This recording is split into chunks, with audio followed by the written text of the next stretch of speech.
Hey everyone, welcome to a new video, welcome to my channel. My name is Micah. Today we are going to be doing my September wrap up, and I wish I had more to update you on, but I was sort of like trying to break through my reading slump, and it definitely did work. I definitely did more reading than I did last month when I pretty much didn't read anything at all. This month I did finish I finished one book, but almost two. So the last one doesn't really count. And that's pretty much it. So I've been quite busy at work this month as well. I was ill for a little bit too, so I didn't really feel like picking up anything to read in like the last 2 weeks. So that's why I'm a little bit behind, but I feel like I'm picking up the pace, and I'd rather do it like very slowly but surely. And then you know, I'm sure that in the month of October, when I also have a week of vacation coming up, I think I can read like my usual 3 to 4 books again. So before I talk about the physical books, I'd like to update you on what I'm listening to on audio. By now I've read about an hour and a half, listened to an hour and a half of Conversations with Friends by Rooney. I kind of picked this one because I really like Normal People by her. That just ended up being a book that really sort of stuck with me for some reason. It's not necessarily like my favorite book ever, but it just had something going for it that also made me interested in one of her earlier books. This is just a story that I haven't really listened to a lot yet. I've only listened to it twice so far, so not a whole lot. Again, usually I listen to audiobooks as I'm getting ready in the morning or when I'm doing chores, and I just even didn't really listen to anything then. I was just listening to music mostly. So I definitely need to try and also pick that up a bit more. But I did read about an hour and a half, so I'm pretty happy with that. I think I have about 7 hours left. So maybe this month I will be able to put in the time, because if I listen to it for about an hour every single day, I'll be done with it in a week. So that's quite a short book. Rooney books don't seem to be super long, so that's also why I picked this one. So maybe I'll be able to finish that this month. But the only book I truly finished in the month of September is Far From the Madding Crowd by Thomas Hardy. This is a classic story that I know a lot of people love, and it just has it's been one that's been on my to-read list for such a long time, and I was like, you know what? I should just bite the bullet and try it. So last summer, as I was actually doing really good. I was almost reading like a book per day at the start of my summer vacation. So I was like, this is a classic. It's not too long. It's 300 pages exactly, I believe. And it sounded really good, really nice. I started reading it, got to about page 100, and I just didn't pick it up again. And I already mentioned this in my previous video, my August wrap up, that I felt that it wasn't really the book's fault. It was just me and my mood's fault, and not necessarily the book. And now that I've read the whole thing, I can tell you that it was definitely not the book's fault. Is this my favorite classic ever? By no means. It is too much of a sappy romance for me to really like it. However, I do feel that once I got through like the first 150 pages, so I think I sat down and read like 50 pages in one go, and then one Friday night I was like, okay, I'm gonna read. I really felt like it, and I read 150 pages in one sitting. Like, I read the entire second half of this book in one sitting, and it was absolutely fine. And that's also when I feel things became more intriguing. So I feel like the first 150 pages of this book is just set up of who are the characters and how do they interact and who do they know and who do they not know. And there's a bit of scheming already going on, but I feel that the story doesn't really start to really go anywhere until the second half of the story, which is why I ended up loving it so much more than I even had anticipated by the time I had only read the first 100 pages. But in case you don't know what this is all about, let's talk a little bit about the plot. I never know how to pronounce her name. I think it's Bathsheba. I think that's how you pronounce it. Or Bathsheba, I don't know. And she's this woman who, at the beginning of the story, we follow the perspective of a shepherd who sees her walking in the distance, and it's sort of like insta-love. He kind of instantly knows, okay, I'm in love with you. He pretty much makes an offer for her hand in marriage, like the second time they meet. Like, it's a bit ridiculous, I feel. And then we sort of start actually the story from his perspective. And then he falls on some rougher times. He loses all of his sheep and he needs to find a new job. So some time has passed, and then this lady, this Bathsheba, has taken over her uncle's farm. And that's, of course, unusual because, you know, women taking things over at this time, this day and age was a bit unusual. So she does offer him a job as a shepherd at her farm. So he starts to work for her, but she has no interest in him, really. And then sort of the story progresses and we meet Mr. Bolton, I think his name is, and he's a nearby farmer, so he has some land as well, and you know, he is a respectable gentleman, but he is of middle age and still a bachelor.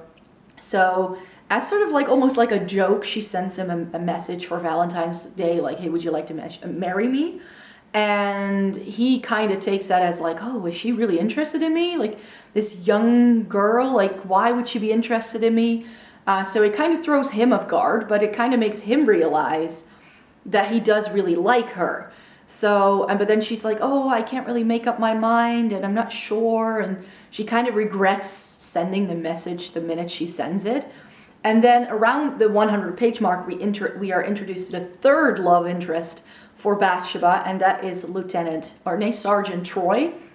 And we kind of know that maybe his morals aren't exactly the best, because we kind of see either him or the girl he's with like standing each other up on their way to the altar. So he was supposed to be married to someone, and that somehow fell through.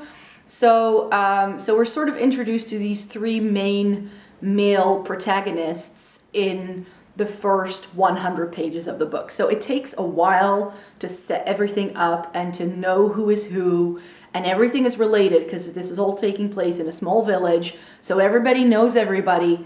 So that's why I felt that was a bit tedious.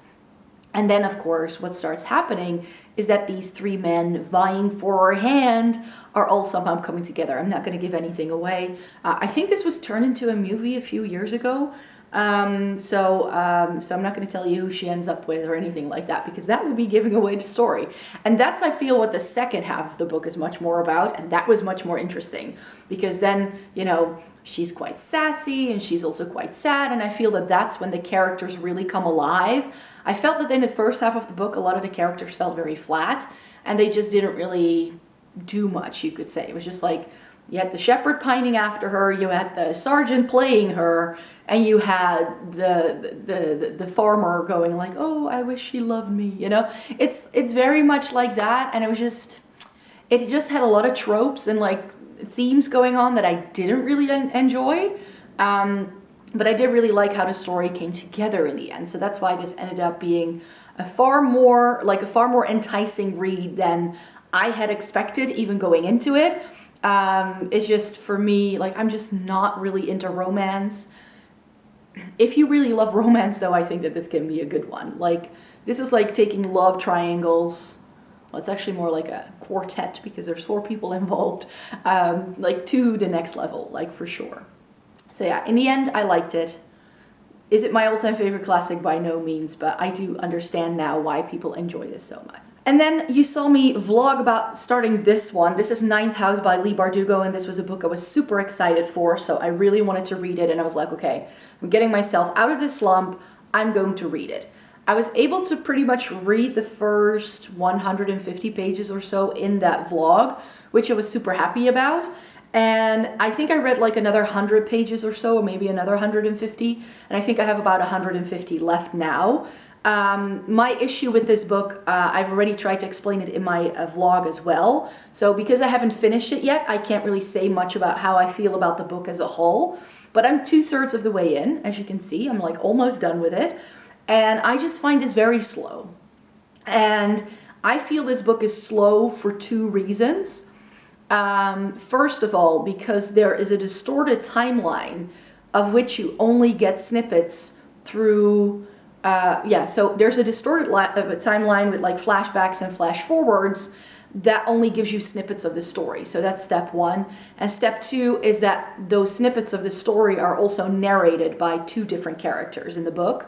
So we have our main character, Alex, and then we have someone who is sort of like helping her main sidekick, Darlington, who narrates the other half. And because of that, and because these 2 characters have their own storylines, that also don't always intersect, it's a bit tedious to read, I have to say. We get a promise of something having gone down at the very start. If you read the prologue, it sort of starts way after everything that's been going on, and then we start sort of going back and forth in time to get these snippets of these different characters, and that's not what I like in a book. I just don't really like the narration of this. However, I'm still intrigued because I still want to know what got the girl killed who was eventually killed and how it all comes together. So if you don't know what this book is about, it's about Yale University, and they have these secret houses that students can join, and they all are specialized in a particular type of magic. And the ninth house that Alex is involved with, our main character, needs to sort of police these 8 houses to make sure that the magic doesn't do things that nobody wants to happen. So Darlington is her mentor, you could say. He's been the person from ninth house doing this for some time, and he's about to graduate, so someone new needs to take over, and that would be Alex. So she's sort of introduced into this timeline to start running ninth house once Darlington goes on to different things, and things go horribly wrong one way or another. Something's going on, we don't know what's going on, and by page, where am I at? By page 300, you still don't know what's going on. So there's a lot that this book, I feel, still needs to do in the last 150 pages, because it's 450. And for me, it's just because you're completely in the dark, and because we get the narration from 2 characters, I feel this book just stays too much at the surface. There is just so much more that could have been explored within this storyline, especially for how big this book is. I just feel that it gets very stuck on minute details, and I'm just really hoping that by the time I get to the end of this, that all those details fall into place and that everything starts making sense. It's just that right now, I don't know whether it will, and it just makes it so incredibly boring. It's just, there's so many passages where I'm like, why do we need to know this? Like, why is this important? And all of a sudden there's a different detour where she goes off and does this, and I'm like, what's the purpose of it? Weren't we trying to figure out who killed someone? So I feel that there are subplots just for the sake of having subplots and trying to make the book more exciting. But from where I'm coming from right now, I feel this book could have been 300 pages easily, because there is just so much in this book that is just not interesting, not related to the story at all. I think it's there to try and make the characters look more interesting, but to me, it just has no effect because we keep bouncing back and forth between the two. So far, I'm not feeling this one. I still want to finish it because I do want to know how the mystery resolves. Like, I do want to know that. Like, it's enough to keep me going, but this is not going to be a 5-star read for me, and that's what I had expected. So that's a bit of a shame. But yeah, so those were all of the books that I was in the midst of reading, finished, whatever, in the month of September. I hope to be able to finish Ninth House this weekend, and then hopefully go on to something a little easier, something that really does capture my attention. This, like, if I had been reading this book and it would have caused a reading slump, I would have understood why I had a reading slump. With the other book, once I kept reading it, I was like, nope, I don't understand what happened to me. Who am I? You know, who is this person? So definitely out of the slump now. I'm looking forward to reading some more, but so far I've only been able to read on the weekends, really. So during the week it's been a bit tougher for me. So yeah, hopefully I can finish this one this week, and then hopefully by my next wrap up I can definitely let you know whether it makes good on its promises or not. And then I can also hopefully update you on some other books. So stay tuned for that. I have one video going live on this channel every single week. So I hope to see you in my next video. Bye-bye.